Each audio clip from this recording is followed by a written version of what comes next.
friends डली बरुवास bagger इनति भिडिओले आपनालोকক पुनरबार स्वागतम जनाइছো बहुत दिन भिडिओ दिया हुआ नाছিলে किबा किबि অকমান কামত জড়িত হৈ আছিল সেই কাৰণে কৰ্মব্যস্ততাৰ কাৰণে আৰু বহুতে মোক ভিডিও নিদিয়াৰ কাৰণে খুদি আছিল যে আপুনি কি ভিডিও দিয়া বাদ দি দিলে নেকি বা ইউটিউব কৰা বাদ দি দিলে নেকি আসলতে তেনেকুৱা একো নহয় মই ইউটিউব বাদ দিয়া নাই আৰু ভিডিও আসলতে মই টাইম পোৱা নাছিলো কিবা কিবি অকমান কামত ব্যস্ত আছিল কাৰণে সেই কাৰণে ভিডিও দিব পৰা নাছিলো আৰু আজি বহুত দিন পিছত ভাবিলো আপোনালোকলে ভিডিও এটা আগবঢ়াও সেই কাৰণে ভাবিছো মাছৰ একদম সিম্পল এটা ৰেচিপি এটা মই আজি আপোনালোকৰ লগত শেয়াৰ কৰিম বুলি ভাবিছো মই মানে নিজে ঘৰত যেহেতু বনাম সেই কাৰণে ভিডিওটো ভাবিলো আপোনালোকৰ লগত বহুত দিন যেহেতু একো ভিডিও দিয়া হোৱা নাই গতিকে ভাবিলো ভিডিওটো আপোনালোকৰ লগত শেয়াৰ কৰি দিও একদম সিম্পল গৰমত খাব পৰাকে মাছৰ জোল এটা আলু আৰু জিৰা কল আলু জিৰা দি এটা জোল বনাম আৰু কেনেকৈ বনাম কি কৰিম গুটেখিনি আপোনালোকক দেখুৱাম গতিকে বল আমি ৰেচিপিটোৰ বাবে মই মিডিয়াম সাইজৰ আলু দীঘল দীঘলকে দুটা আলু কাটি লৈছো আৰু 4 পিস মাছ লৈ লৈছো 1 টেবুল চামুচ লৈছো মই কালজিৰা আৰু 2 টেবুল স্পুন লৈছো মই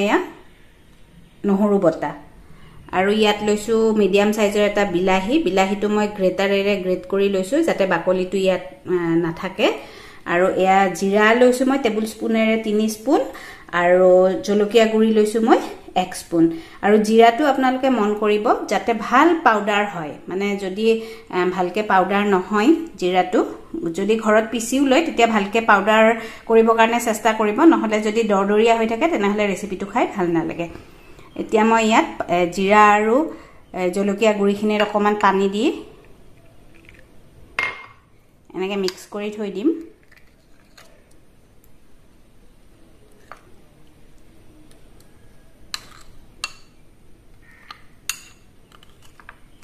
এনেকৈ মিক্স কৰি থৈ দিম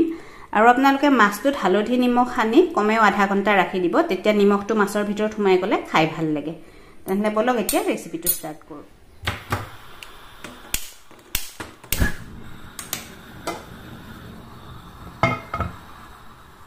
আৰু এই কেৰাহীখন গৰম হ'ল এতিয়া ইয়াত দি দিম মই সৰিয়হৰ তেল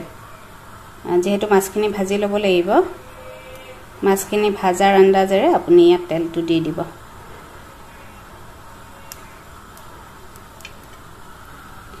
আৰু এই সাইডত মই পানী গৰম কৰি ৰাখিছো যেহেতু আমি ঠাণ্ডা পানী ব্যৱহাৰ নকৰো গৰম পানীয়ে ব্যৱহাৰ কৰিম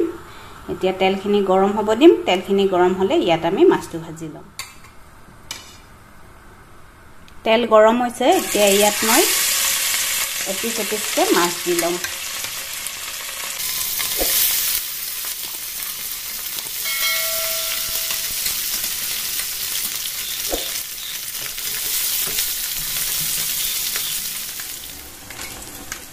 আৰু মাছটো এনেকৈ এটা সাইড ৰঙা হলে লুটিয়াই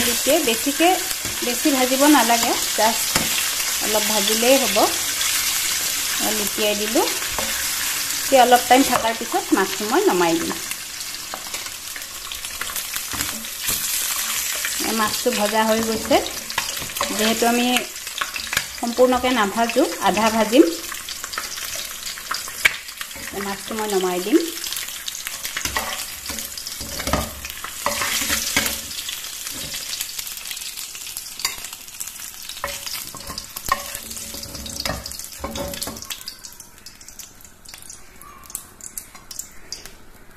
একেখিনি তেলতে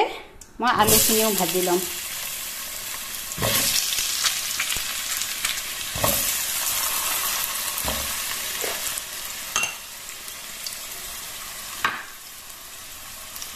অকণমান নিমখ দিম আৰু অকণমান হালধি গুৰি দিম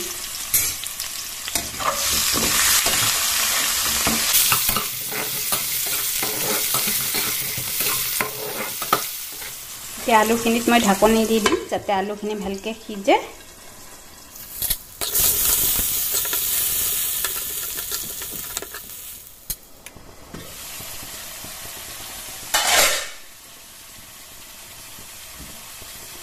আলু ধুনীয়াকে সিজি গৈছে এতিয়া মই আলুখিনি নমাই ৰাখিম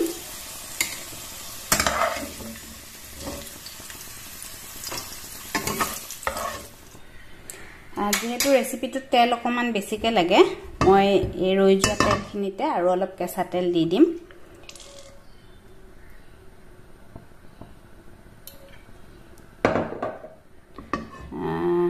এয়া দেখিছে ইমানখিনি পৰিমাণত মই তেল দি দিলোঁ তেল দি ইয়াত এতিয়া মই দিম বটি লোৱা নহৰুখিনি আৰু ক'লা জিৰাখিনি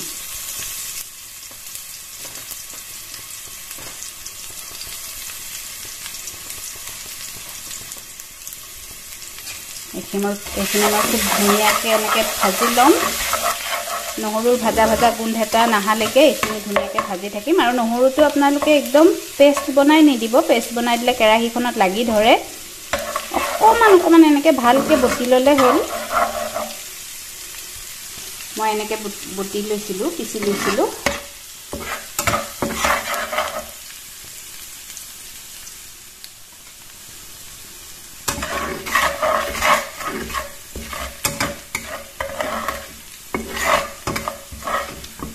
অকণমান এনেকুৱা ভাজা গৈছে আৰু নহৰু ভাজা গোন্ধ এটা আহিছে এতিয়া ইয়াত মই দি দিম বিলাহীখিনি অলপ সময় লৰাই থাকিম বিলাহীৰ কেঁচা কেঁচা ভাৱটো যোৱালৈকে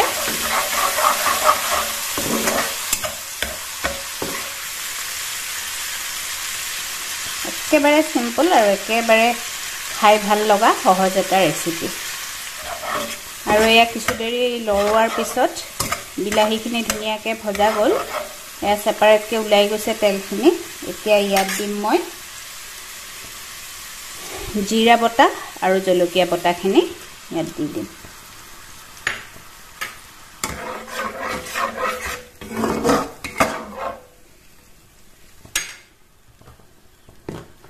আৰু দিম মই জোখমতে হালধি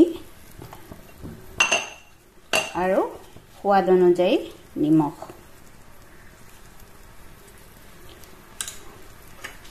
অকণমান লৰাই দিম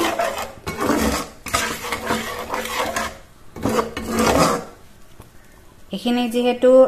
ইমান সময় গেছটো দেখিছে আপোনালোকে মিডিয়াম ফ্লেমত আছিলে এতিয়া মই গেছটো বঢ়াই দিম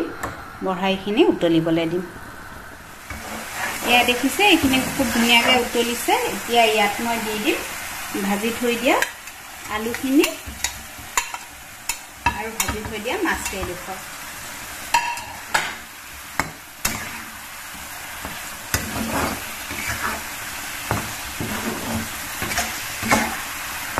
এনেকৈ অকণমান লৰাই চৰাই দি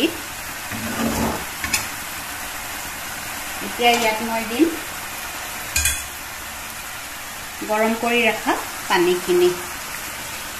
আন্দাজমতে পানীটো দিব আপোনালোকে জোল কিমান খায় মই ইয়াত 3-4 কাপ মানৰ জোখত পানী দিছোঁ এয়া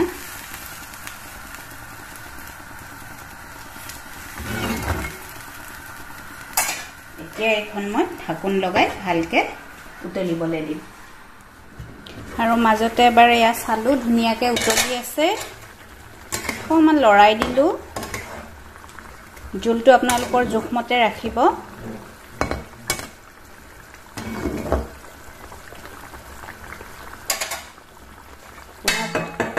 পুনৰ ঢাকনি লগাই দিছোঁ আৰু খুব ধুনীয়াকৈ উতলি আছে মানে প্ৰায় হৈয়ে গ'ল মোৰ আৰু একদম শেষত দিম মই কেঁচা জলকীয়া এইটো অপশ্যনেল হয় আপোনালোকে যদি জলকীয়া কমকৈ খায় তেতিয়াহ'লে এইটো দিব নালাগে আৰু কেঁচা জলকীয়াখিনি দি মই বেছি টাইম নাৰাখোঁ কাৰণ বহুত বেছি জ্বলা হৈ যাব যেহেতু জলকীয়া পাউডাৰো দিছোঁ আৰু এয়া হৈ গ'ল মোৰ খুব টেষ্টি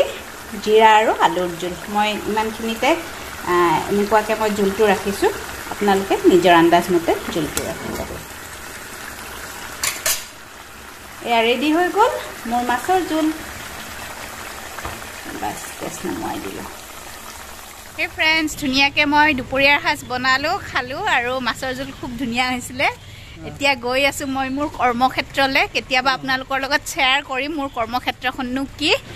আজি যদি ভিডিঅ'টো চাই ভাল লাগিছে যদি ৰেচিপি ভাল লাগিছে তেনেহ'লে মোৰ চেনেলটো ছাবস্ক্ৰাইব কৰি ৰাখিব আগলৈকে এনেকুৱা ধুনীয়া ভিডিঅ' পাই থাকিব ধুনীয়া ভিডিঅ' পাই থাকিব আৰু লাইক কৰিব শ্বেয়াৰ কৰিব সেয়াই আজিলৈ বাই বাই আপোনালোকক পুনৰ নতুন এটা ভিডিঅ' কৰি দিব দেই